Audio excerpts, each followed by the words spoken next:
ఈ ఆధునిక టెక్నాలజీతో మేడిగడ్డకు పరీక్షలు, నిపుణుల కమిటీకి ప్రభుత్వం నుంచి పూర్తి సహకారం, అధికారులు ఎవరైనా సమాచారం దాచి ఉంచితే కఠిన చర్యలు, నిర్మాణ సంస్థ ఎల్లంటిని బాధ్యులుగా చేస్తాం మంత్రి ఉత్తమ్ కుమార్ రెడ్డి అని చెప్పేసి చూస్తాను. ఆధునిక టెక్నాలజీతో మేడిగడ్డకు పరీక్షలు చేస్తామన్న దగ్గరనే ఉంటున్నారు.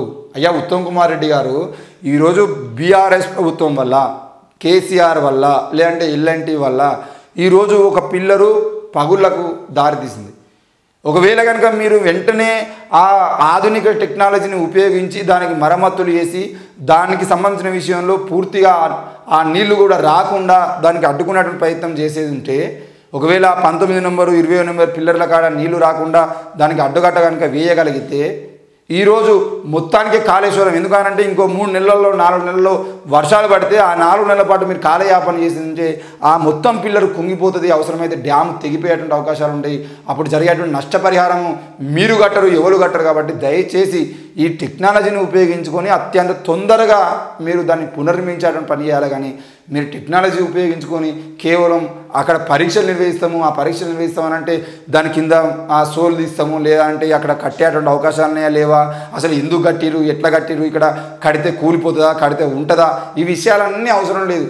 మీరు మరమ్మతులు చేస్తారా చేయరా, ఆ పనిని ముందర పెట్టుకునే ప్రయత్నం చేయండి తప్ప మీరు కాలయాపన చేసి కాళేశ్వరం మొత్తాన్ని కూలగొట్టి కాళేశ్వరం మొత్తం కూలిపోయిన తర్వాత కేసీఆర్ఏ పనికి మాలిన కట్టడం కట్టిన అని చెప్పేసి నిరూపించడం కోసం ఈరోజు ప్రజల సొమ్ముని 1,00,000 కోట్ల రూపాయలు, 1,00,000 కోట్ల రూపాయలలో 10,000 కోట్ల రూపాయలు, 20,000 కోట్ల రూపాయలు ఈరోజు బీఆర్ఎస్ ప్రభుత్వం కమిషన్ల పేరుతో తిన్నది కావచ్చు. కానీ మీరు 1,00,000 కోట్లను అవినీతి ప్రయత్నం చేసేటువంటి ప్రయత్నం చేయడం మాత్రం సరైనది కాదు. అది ప్రజల సొమ్ముతో కట్టింది అనే విషయాన్ని దృష్టిలో పెట్టుకుని దయచేసి దానికి మరమ్మతులు చేయాల్సిన అవసరం ఉందని చెప్పేసి మేము కోరుతా ఉన్నాం.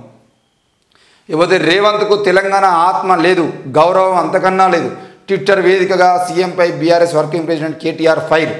రేవంత్కు తెలంగాణ ఆత్మ లేదు అని అంటే ఆంధ్రప్రదేశ్ ఆత్మ ఉండేదంటే అసలు ఎవరికి ఏ ఆత్మ ఉండేదంటే ఏం ఉపయోగము, ఎవరికి ఏం ఆత్మ ఉండేదంటే ఏ ఉపయోగం?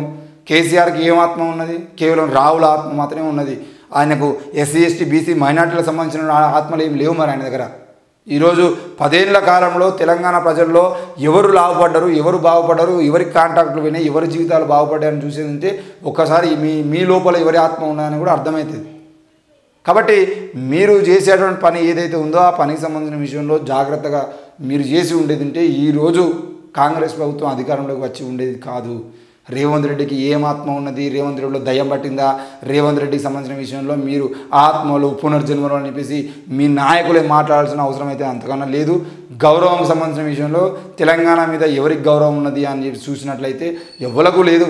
తెలంగాణ ప్రజల మీద గౌరవం లేదు. కేవలం ఆ ముఖ్యమంత్రి చైర్ మీద, అధికారం మీద మాత్రమే వీళ్ళందరికీ ప్రేమ ఉన్నది తప్ప ఎట్టి పరిస్థితుల్లో ఎవ్వరికి కూడా తెలంగాణ అంటే గౌరవం కానీ తెలంగాణ అంటే ప్రేమ కానీ లేదు. అది క్లియర్గా అందరికీ అర్థమవుతున్న విషయమే.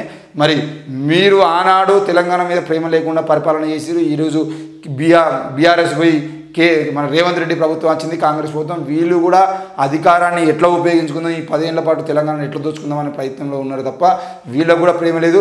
బీజేపీ వాళ్ళు కూడా మాకు అధికారం వస్తే బాగుండా అని చెప్పేసి మాట్లాడేది తప్ప వాళ్ళకు కూడా తెలంగాణ మీద ప్రేమ లేదు.